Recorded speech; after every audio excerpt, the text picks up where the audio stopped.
আসসালামু আলাইকুম রহমতুল্লাহি ওয়া সম্মানিত দর্শক, আওয়ামী লীগ রাজনীতির ময়দানে এখন রীতিমতো যুদ্ধাবস্থায় রয়েছে এবং জানাতেনা যুদ্ধ নয়, এটা রীতিমতো গেরিলা যুদ্ধ। গেরিলা যুদ্ধ বলছে এই কারণে যে তারা বর্তমান যে পরিবেশ পরিস্থিতি, এই পরিবেশ পরিস্থিতির জন্য গা ঢাকা দিয়েছে অনেকটা তালেবানের কায়দায়। দ্বিতীয়ত, তাদের লক্ষ কোটি যারা কর্মী এবং সমর্থক রয়েছে, তারা জনারণ্যে জনগণের মধ্যে এমনভাবে মিশে গেছে, এখন আসলে আমরা বুঝতে পারছি না যে কোনটি আওয়ামী লীগ, কোনটি জামাত, কোনটি হেফাজত আর কোনটি বিএনপি। অর্থাৎ খুবই সুকৌশলে অর্থ দিয়ে, টাকা দিয়ে অবনত হয়ে তারা, সাধারণ যারা নেতাকর্মী, তারা এই জনগণের যে স্রোত, জনগণের যে ভিড়, জনগণের যে অরণ্য, সব জায়গাতে মিশে গেছে। তাদের দ্বিতীয় টায়ারের যারা নেতৃবৃন্দ রয়েছে, মানে আমজনতা, কর্মী সমর্থক, তাদের বাইরে যারা রয়েছে, এদের সাহস, শক্তি এবং দলের প্রতি যে এদের আনুগত্য, এটি দেখেছেন যে ক্ষুদ্র পরিসরে হলেও যে বাংলাদেশে এখনো রক্তের দাগ শুকোয়নি, এখনো টকবক করে ফুটছে জুলাই এবং আগস্টের বিপ্লবের যে স্পিরিট, সেই স্পিরিট। এখন শেখ হাসিনা বিরোধী সকল শক্তি ইতিহাসের সবচেয়ে সুন্দরতম অবস্থানে রয়েছে। বিএনপি ঐতিহাসিক সময় পার করছে, সারা বাংলাদেশের আনাচে কানাচে যত শক্তি এবং অর্থের যে উৎসগুলো রয়েছে, সবগুলো বিএনপির দখলে। যে জামাত সারাটা জীবন নিগৃহীত হয়েছে, অপমানিত হয়েছে, লাঞ্ছিত হয়েছে বাংলার জমিনে, তারা এখন ক্ষমতা, বিত্ত, বৈভব, নীতি নির্ধারণী থেকে শুরু করে ওয়াজ নসিহতের, আদেশ উপদেশের একেবারে সিংহাসনের চরম শিখরে তারা বসে আছে। তারা দুনিয়ার শক্তি রাখে, আখেরাতের শক্তি রাখে, বেহেশতে এবং দোজখের যে বর্ণনা এবং বেহেশতের টিকিটের যে, মানে যাকে বলা হয় একেবারে এনক্যাশমেন্ট, বেহেশতের টিকিট দেওয়া। শুধু তারা নয়, তাদের সঙ্গে সঙ্গে অন্যান্য যারা বেহেশতের টিকিট দেয়, তাদের সবার সঙ্গে তাদের এরকম একটা ঐক্য, এই ঐক্য জামাত প্রতিষ্ঠিত হওয়ার পর কখনো হয়নি। নীতিগতভাবে যারা পীরপন্থী, মাজারপন্থী, তাদের সঙ্গে জামাতের সেই শত বছরের বিরোধ। পাকিস্তানের বিরোধ ছিল, আছে, সৌদি আরবের সেই বিরোধ ছিল, ইয়ামেনে ছিল, কাতারে ছিল, তারপর মিশরে ছিল এবং এখনও আছে। কিন্তু অদ্ভুত, বাংলাদেশে পীরপন্থী এবং মাজারপন্থী যে সকল রাজনৈতিক শক্তি রয়েছে, সে সকল রাজনৈতিক শক্তির সঙ্গে এখন তাদের দহরম এবং মহরম সম্পর্ক। তারা কুলাকুলি করছে, চুমোচুমি করছেন এবং একে অপরের পক্ষে দাঁড়িয়ে বলছেন যে আমরা যা কিছু করছি আল্লাহর আইন প্রতিষ্ঠিত করার জন্য, মানুষদেরকে বেহেশতের পথে নেওয়ার জন্য এবং এই জমিনে কোরআন এবং সুন্নাহর ভিত্তিতে একটি রাষ্ট্র ব্যবস্থা প্রতিষ্ঠা করার জন্য আমরা চেষ্টা করছি। এইরকম সুযোগ পৃথিবীর কোথাও জামাত বা জামাতপন্থী অন্য রাজনৈতিক দল বা তাদের আদর্শে কোনো রাজনৈতিক দল এরকম সুযোগ পায়নি। এরপর তাদের যারা আমির, তাদের যারা উমরা, তাদের যারা আমিরুল মুমিনিন হওয়ার স্বপ্ন দেখেন, তারা এতটা আত্মবিশ্বাস নিয়ে ছুটোছুটি করছেন, চলাফেরা করছেন, এই দৃশ্য আমরা কখনো দেখিনি।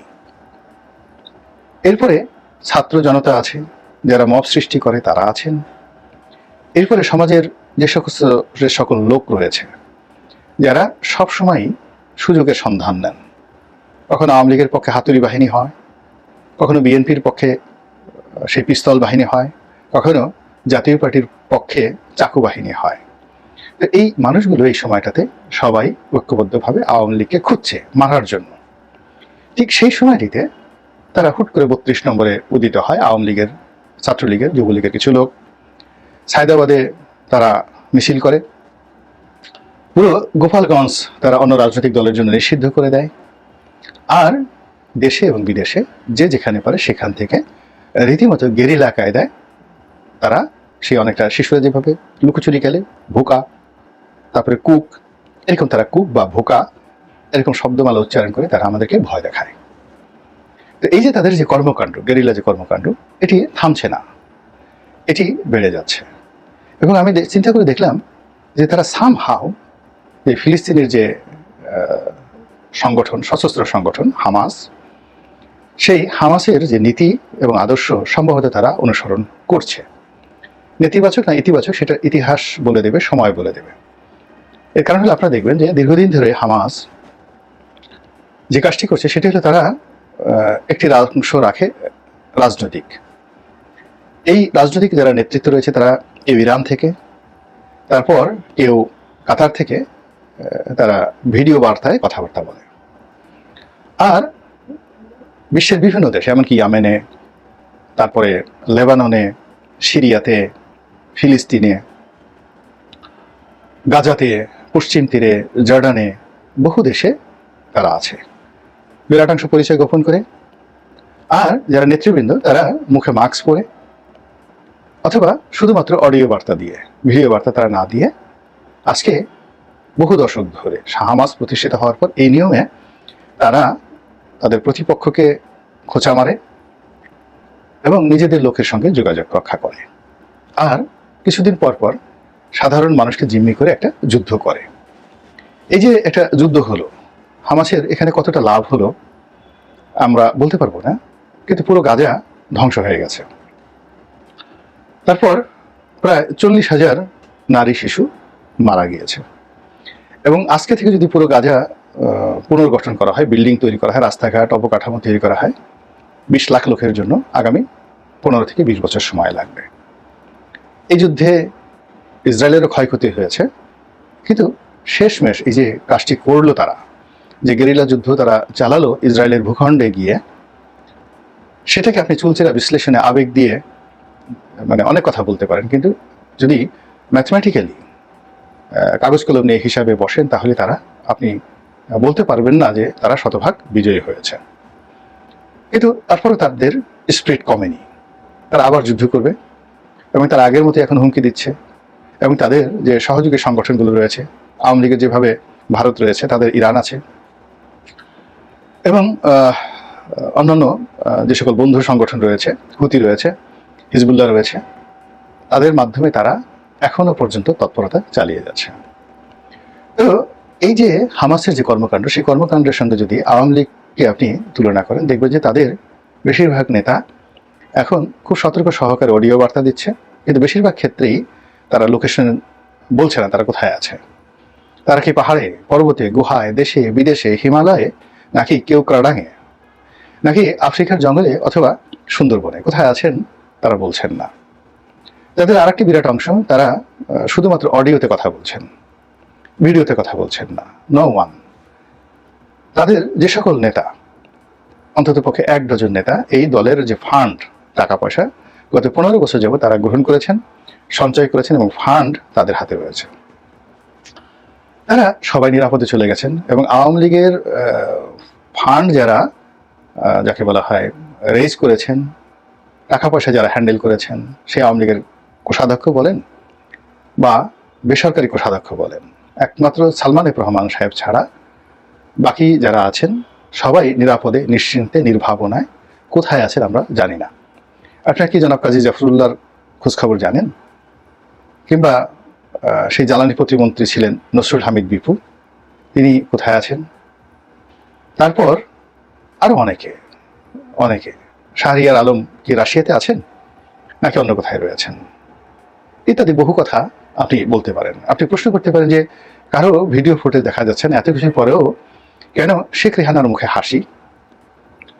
তার কন্যার মন্ত্রিত্ব চলে গেছে, এমপি তো চলে যায় বলে আমরা এখানে খবর প্রকাশ করছি। আমরা যে কোনো সময় তাকে গ্রেপ্তার করে বাংলাদেশে আনার স্বপ্ন দেখছি এবং আমরা ব্রিটিশ আইনে তাকে বিচার করে 7-8 বছর তাকে জেল দেওয়ার জন্য মোটামুটি আমাদের অনুগত যে মিডিয়া আছে সেই মিডিয়াতে আমরা প্রচার করছি। কিন্তু এত কিছুর পরেও তিনি হাসছেন কিভাবে, চা খাচ্ছেন, গল্পগুজব করছেন, হাউ ইট ইজ পসিবল? তার পরিবারের সবাই, শেখ হেলাল, শেখ জুয়েল, আব্দুর রব শেরনিয়াবাত, লিটন চৌধুরী, তারপর নিক্সন চৌধুরী, তারা সবাই নিরাপদে, নিশ্চিন্তে, নির্ভাবনায়, নির্ভর অবস্থায় কোথায় আছেন? যদি তারা ভালো থাকেন তাহলে তো তারা ওখানে বসে কেউ মানে জনগণের জন্য কাজ করবেন, আওয়ামী লীগের বিরুদ্ধের পক্ষে জামাতের জন্য কাজ করবেন, বিএনপির জন্য কাজ করবেন, এরকম কোনো খবর আমরা এখনো পাইনি যে নান অফ দ্য শেখ। একজন শেখ আওয়ামী বিরোধী শক্তির সঙ্গে যোগাযোগ করেছে, ডক্টর মোহাম্মদ ইউনূসের সঙ্গে যোগাযোগ করেছে। তাহলে কি হলো, তারা পরিপূর্ণ শক্তিমত্তা নিয়ে হামাসের মতোই সিমেন্টেড হয়ে একত্র হয়ে শেখ হাসিনা যে স্বরে ডাক দিচ্ছেন অমনি তারা বলছেন আপা আপা আপা, আপা যা বলবেন তাই, আগে আপা যা বলেছেন তাই। মাঝে মধ্যে দুই একজন হয়তো এমনি নিজেদের মধ্যে হয়তো আলাপ আলোচনা করেন যে এই সময় ভাষণটা না দিলেও কি হতো না, আবার একটু পরে বলেন যে না, আপা যা বুঝেন আমরা তো তা বুঝি না। তিনি নিঃসন্দেহে ভালো মনে করেছেন, উল্লেখ করেছেন এটা একটা গেম ছিল, রিমিক্স ছিল, এবং সেই কাজগুলো তিনি করেছেন। তো এই যে পুরো একটা সংগঠন, এবং দেখেন এই সংগঠনের বাংলাদেশে অনেক লোক রয়েছেন যাদেরকে আপনি নাম বলতে পারেন। সাবের হোসেন চৌধুরী আছেন, মেজর রফিকুল ইসলাম বীর উত্তম আছেন, ওই যে উত্তরবঙ্গে শহীদুজ্জামান সরকার আছেন, সুনামগঞ্জে আপনার আব্দুল মান্নান সাহেবের মতো লোক আছেন, যাদের বিরুদ্ধে আসলে কোনো দুর্নীতির অভিযোগ নেই। এমনকি মাশরাফি বিন মুর্তজা, তার বিরুদ্ধে তো দুর্নীতির কোনো অভিযোগ নেই, এবং তিনি তার নির্বাচনী এলাকায় অতিশয় জনপ্রিয়, ভীষণ রকম জনপ্রিয়। তো তারা কেউ কিন্তু কথা বলছেন না, কেউ অর্গানাইজ করছেন না পার্টিটিকে, অথচ তারা কিন্তু পার্টিটিকে অর্গানাইজ করতে পারেন। শেখ হাসিনার পক্ষে হোক বিপক্ষে হোক, তারা পার্টির ঝান্ডা ধরতে পারেন, কিন্তু তারা সেটা করছেন না। এখনো তারা শেখ পরিবার এবং শেখ হাসিনার নির্দেশ এটিকে মান্য করেন, ভয় করেন, অথবা ১/১১ সময়টিতে যা কিছু হয়েছে সেই ১/১১ কারণে তারা আবার মনে করেন যে যদি আবার শেখ হাসিনা ফিরে আসেন, এবার তো যে ডলা দিবে গো মামু, এই ডলা আর মাজা সোজা করে দাঁড়ানো যাবে না। এবং দেখেন ঘটনার আকস্মিকতায় বাংলাদেশে যারা বাইরে আছেন, মতিয়া চৌধুরী তিনি বলতে গেলে মারা গেলেন, এ দুঃখ তিনি বইতে পারেননি। আমাদের তোফায়েল আহমেদ কিংবদন্তি নায়ক, তিনি নির্বাক হয়ে পড়েছেন, অসাড় হয়ে পড়েছেন, এবং লোকজন কাউকে চিনতে পারছেন না, বোঝার চেষ্টা করছেন তার মতো মানুষ এই সময়টিতে দাঁড়াতে পারেননি। অন্যদিকে জেলখানাতে যারা আছেন, সেই ডাক্তার দীপুমণি, জুনায়েদ আহমেদ পলক, এদের সবার দেখবেন যে শরীর, স্বাস্থ্য, আত্মবিশ্বাস বেড়ে গেছে। পলক সাহেবের চুল কাটা হয়েছে এবং তার শরীর বেশ স্ফীত হয়েছে, আগে স্লিম ছিল, এখন সে গেঞ্জি পরে একটা যাকে বলা হয় ছবি তুলেছে, এবং সেখানে স্পষ্টতই তার যে সিনা, বুক, এটি বেশ উচ্চ, এতটা উচ্চ যে পলক বিরোধী যারা লোকজন তাদের ভীষণ এগোতে লেগেছে যে জেলখানাতে থেকে পলকের সেই বুক, সিনা এত উঁচু হবে কেন। এই জন্য তারা রাগ করে বলছে যে পলকের একটা ব্রা কিনে দাও, এত বুক হলো কেন। এতে পলকের লজ্জিত হওয়ার কিছু নেই, পলকের যারা প্রতিপক্ষ তাদের লজ্জিত হওয়ার অনেক কিছু আছে। আপনি গিয়ে দেখুন তাদের আইনমন্ত্রী আনিস সাহেব বা সাবেক আইনমন্ত্রী কামরুল সাহেব একটু কি বিব্রত হয়েছে? পলক সাহেব বলছে এখন সময় এসেছে কথা বলার। সালমান এফ রহমান সবকিছু অর্গানাইজ করার চেষ্টা করছে জেলখানাতে বসে। কামরুল সাহেব চিৎকার চেঁচামেচি করে যে গালি দিচ্ছে, কোর্টে দাঁড়িয়ে ফাজলামো পেয়েছো, ইত্রামি করো, এই ধরনের হুঙ্কার দেওয়ার ক্ষমতা বিএনপির কোনো নেতার, কিংবা বাংলাদেশের যাকে সবচেয়ে সাহসী বলা হতো, সেটা হলো সালাউদ্দিন কাদের চৌধুরী। তিনিও কোনোদিন কোর্টে গিয়ে ওইরকম একটা কামরুল সাহেবের মতো হুঙ্কার দেওয়ার সাহস তিনি পাননি বা দেখাননি। অথচ কামরুল সাহেব কিন্তু আওয়ামী লীগের মধ্যে একেবারে নির্বিষ, ভদ্রলোক এবং বিনয়ী এবং নম্রভদ্র। আমার মতো মানুষও আমি কামরুল সাহেবকে ভীষণ অকথ্য ভাষায় গালাগাল দিয়েছি। আমি যখন এমপি ছিলাম, তিনি যখন মন্ত্রী ছিলেন, তাকে সামনে টেলিফোনে বেশ কয়েকবার গালি দিয়েছি, জোরে জোরে অকথ্য ভাষা। এগুলো এখন বলা ঠিক হবে না, কিন্তু তিনি সব ক্ষেত্রেই হাসি মুখে গ্রহণ করেছেন, পিঠে হাত বুলিয়ে দিয়েছেন এবং পলিটিক্যালি বলেছেন ভাইরে রাগ করো না, রাগ করো না।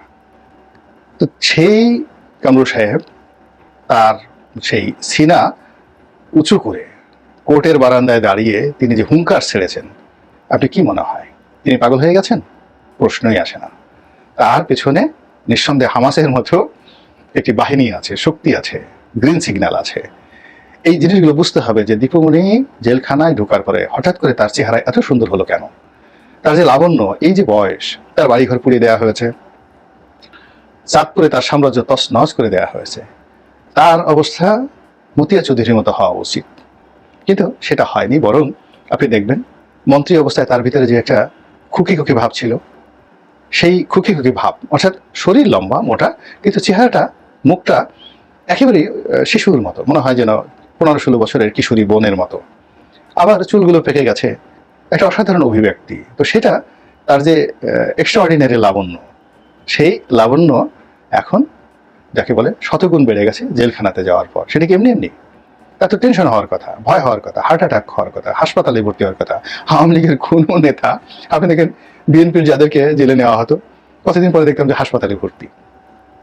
কিন্তু এখন আওয়ামী লীগের যাদেরকে নেওয়া হয়েছে তাদের মাশাআল্লাহ চেহারা সুরত ভালো হয়েছে, শরীর স্বাস্থ্য এত ভালো, এদের হাসপাতালে ভর্তি করাতে হয়নি এখন পর্যন্ত। কারো অবস্থায় এখনো হুইল চেয়ারে করে নেওয়ার মতো অবস্থায় হয়নি। তো এই যে শক্তি, internal power, what is the source, এটার যাকে বলা হয় সূত্র কি? এই সূত্রর সঙ্গে যদি আপনি হামাসের যে গেরিলা যুদ্ধ করা যে স্প্রিড, তালেবানদের যুদ্ধ করা যে স্প্রিড, আল কায়দার যুদ্ধ করার যে স্প্রিড, সেরকম কোনো স্প্রিট যদি এই আওয়ামী লীগ নেতাদের মধ্যে এসে থাকে, তাহলে আপনি আমি কি খুব নিশ্চিন্তে ঘুমাতে পারবো? যেটি জাহাঙ্গীর গাজীপুরের মেয়র হুমকি দিয়েছেন যে আমাদেরকে যদি দিনের আলোতে চলতে দেওয়া না হয়, তাহলে রাজধানীর কাউকে, এই ঢাকা শহরের কাউকে রাতের আধারে, রাতের বেলায় কাউকে ঘুমাতে দেওয়া হবে না। আপনি বুঝতে পারছেন শব্দ কোথায়, টোন কোথায়? তাকে মেরে ভূত বানিয়ে ফেলা হয়েছে, তার চোখ মুখ ফুলে বিকট আকার ধারণ করা হয়েছে। আওয়ামী লীগের পুরো জমানার বেশিরভাগ সময় তিনি আওয়ামী লীগ দ্বারা নির্যাতিত ছিলেন। তার কণ্ঠে কেন এত, যাকে বলা হয় সাহস, কেন এত হুমকি? নিঃসন্দেহের পেছনে কারণ আছে। এত কিছুর পরে আকামা মুজাম্মেল সাহেব ফেসবুকে স্ট্যাটাস দিচ্ছেন, পারলে আমার বাড়ি ভাঙতো, গেলি তো ভাঙতে, পারলি না তো। এ সকল কথা তিনি তো আগে কখনো বলেননি। কেন এগুলো বলছেন? যারা তাদের সঙ্গে লড়াই করতে চান তাদেরকে এই বিষয়গুলো ভেবে দেখার জন্য অনুরোধ জানাচ্ছি। আসসালামু আলাইকুম রহমতুল্লাহি ওয়া বারাকাতুহু।